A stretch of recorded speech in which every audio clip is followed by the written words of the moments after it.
푸른나무 교회 매일 묵상 제5주차 월요일 이삭의 출생. 여호와께서 말씀하신 대로 사라에게 행하셨으므로 사라가 임신하고 하나님이 말씀하신 시기가 되어 노년의 아브라함에게 아들을 낳으니. 오늘은 이삭이 태어나기까지의 과정을 살펴봅니다.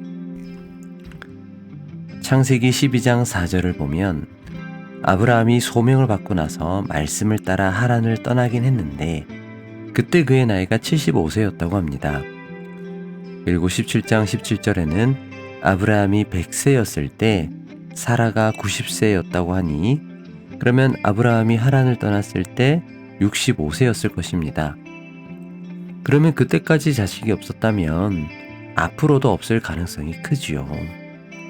하여 15장 2절을 보면 아브라함은 자식이 아니라 종인 엘리에셀이 상속자가 될 것이라 합니다. 그러니까 하나님의 약속을 받았다고 해도 아브라함은 여전히 믿지 못하고 있는 것입니다. 사실 당연하죠. 아내의 나이가 60세가 넘었는데 어떻게 아이를 낳겠습니까? 하지만 하나님은 반드시 내 몸에서 날 자가 네 상속자가 될 것이라 합니다. 그리고 15장 6절은 아브라함이 그것을 믿었다고 합니다. 이 구절은 로마서에서도 인용되고 야고보서에서도 인용되는 등 신약의 저자들에게도 매우 중요한 말씀이었습니다. 그런데 그 이후에 아브라함은 사라의 종인 하갈과 동침합니다. 이를 통해서 난 아들이 이스마엘이죠. 하지만 17장 19절을 보면 하갈에게서 태어난 이스마엘이 아니라 사라에게서 태어난 아들 이삭이 언약의 아들이 될 거라 하십니다. 저는 설교 가운데 또 종종 이 이야기를 하는데요. 자, 12장에서 하나님께서 아브라함을 부르시고 15장에서는 언약도 맺으시지만 16장을 보면 아브라함은 사라가 아니라 하갈을 통해 아이를 낳습니다. 그러면 여러분, 이게 믿음인가요? 이게 참된 믿음이 맞나요? 하나님은 사라를 통해 아들을 낳을 거라고 했는데 아이고, 나이가 60 넘은 사람이 어떻게 아이를 낳냐? 그러면 남자는 나이가 많아도 낳을 수 있으니 그냥 하갈을 통해서라도 낳으면 되지 뭐. 여러분, 이렇게 하는 게 진짜 참된 믿음이 맞을까요? 저는 아니라고 봅니다. 뭔가 좀 이상한 거죠. 그런데 15장 6절은 분명하게 아브라함이 믿었고 그 믿음을 여호와께서 의로 여기셨다고 합니다. 그럼 이걸 대체 어떻게 이해하면 좋을까요? 우선은 하나님께서 원하는 믿음이나 하나님께서 의롭다고 인정해 주시는 것은 우리의 완벽함과는 사실 별 상관이 없다는 것입니다. 이때 당시 아브라함의 믿음은 완벽한 믿음은 아니었습니다.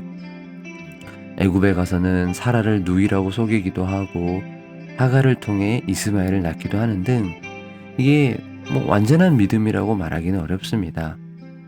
하지만 여러분, 하나님은 우리 보고 100점짜리 믿음을 가지라고 하시지 않습니다. 제가 늘 강조하는 것처럼 믿음은 단면이 아니라 과정입니다. 하갈을 통해 이스마엘을 낳았을 그때에 딱 아브라함에게 점수를 매긴다면 좋은 점수를 주긴 어렵겠죠. 하지만 하나님은 그렇게 판단하지 않으십니다. 이제 시작일 뿐입니다. 아브라함의 믿음은 12장부터 시작해서 이삭이 태어나는 21장까지 인내와 시험의 시간을 지나면서 점점 자라갔습니다. 그렇게 해서 믿음의 아버지가 되어간 겁니다. 하나님께서 아브라함과 사라 사이에서 아이가 태어날 것이라고 약속하시지만 성경을 보면 아브라함도 사라도 둘 다 웃었습니다. 이 웃음을 어떤 분들은 기쁨의 웃음이라고 하지만 문맥을 보시면 전혀 그런 게 아닙니다. 말도 안 되는 소리 하고 있네, 이런 식으로 웃는 웃음, 즉 비웃음입니다. 그러나 하나님은 90세가 된 사라를 통해 아들을 낳게 하십니다. 그러면서 그 아들의 이름을 웃음이라는 뜻의 이삭으로 짓게 하십니다. 야, 하나님도 뒤끝이 있으신 걸까요? 야, 니네가 비웃어? 그럼 이름을 웃음이라고 해. 이러시는 걸까요? 그렇게 생각하실 수도 있지만 하나님은 계속해서 기억하라고 하시는 것입니다. 너희는 나의 약속을 비웃었지만 나는 그 약속을 이룬다. 그래서 그 이름을 웃음이라고 하여서 그 이름을 부를 때마다 너희가 나를 비웃었다는 것. 그러나 나는 불가능한 것을 이룬다는 것을 기억하라고 하시는 것입니다. 사랑하는 여러분, 우리 이것을 기억하며 하나님의 능력을 믿을 수 있기를 바랍니다. 이제 생리가 다 끝난 여성이 어떻게 아이를 낳느냐? 그렇게 말이에요. 근데 태어났잖아요. 어떻게 하겠습니까? 이걸 아브라함과 사라도 안 믿었어요. 그 사람들도 놀랬습니다. 우리도 마찬가지입니다.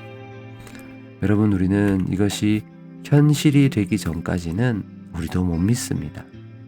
그런데 재밌는 거는요, 현실이 되어도 다른 사람들은 여전히 믿지 않습니다. 그런 초자연적인 어떤 기적을 경험한다고 사람이 믿냐? 그러지도 않습니다. 사랑하는 여러분, 그래서 믿음은 하나님이 주시는 것이고 그냥 그 믿음이 우리 안에 들어올 때 그냥 믿어지는 겁니다.